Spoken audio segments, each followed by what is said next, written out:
মানে 12টার পর, রাত্রির 12টার পর জীবনে কোনো দিন কোনো ঘটনা ঘটেনি।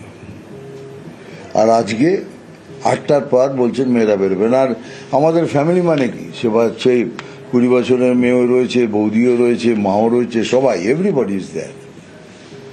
এটাকে শুনে কিরকম আশ্চর্য লাগে না? বিজেপি এলে পরে সব থেকে প্রথমে সুরক্ষার কথা বলছি, কি মেয়েদের সুরক্ষা নিয়ে আমরা কথা বলবো। Everyone will be secured. That is a promise. Second, যদি কথা বলি, খুনি মারামারি এ তো চলেই চলেছে।